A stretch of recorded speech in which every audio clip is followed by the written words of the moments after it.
जनुना गावाच्या इतिहासात सुवर्ण अक्षरं. आदिवासी बहुल भागातील 3 तरुणांची BSF मध्ये निवड.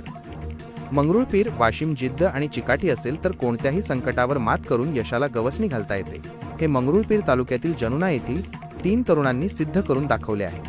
मूलभूत सुविधांचा अभाव आणि शिक्षणाबाबत फारशी जनजागृती नसलेल्या या आदिवासी बहुल गावातून गोपाल महादेव ठाकरे, रुपेश महादेव ठाकरे आणि सुभाष गजानन ठाकरे यांची सीमा सुरक्षा दलात BSF निवड झाली आहे.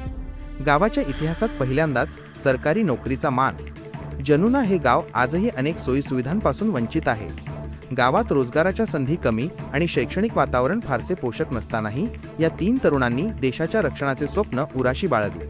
विशेष म्हणजे गावाच्या इतिहासात पहिल्यांदाच कोणीतरी शासकीय सेवेत रुजू झाले असून ते थेट देशाच्या सीमा रक्षणासाठी सज्ज झाले आहे.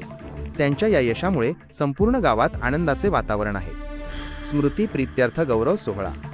या ऐतिहासिक यशाचे कौतुक करण्यासाठी स्व भीमराव पाटील सुर्वे यांच्या स्मृती प्रीत्यर्थ एका विशेष कार्यक्रमाचे आयोजन करण्यात आले होते. सुर्वे यांच्या निवासस्थानी या नवनियुक्त जवानांचा सन्मान चिन्ह देऊन सत्कार करण्यात आला आणि त्यांच्या पुढील वाटचालीस शुभेच्छा देण्यात आल्या. अनेक सुविधांचा अभाव असूनही केवळ मेहनतीच्या जोरावर या विद्यार्थ्यांनी हे यश संपादन केले आहे. हे यश गावातील इतर तरुण तरुणींसाठी प्रेरणादायी ठरेल अशा भावना ग्रामस्थांनी व्यक्त केल्या. मान्यवरांची उपस्थिती. या सत्कार समारंभाप्रसंगी अरुणराव उजवणे, महादेव ठाकरे, गजानन ठाकरे, उत्तमराव डाखोरे, शिवाभाऊ गोदमले, गजानन मांगाडे यांच्यासह गावातील नागरिक व तरुण मंडळी मोठ्या संख्येने उपस्थित होती.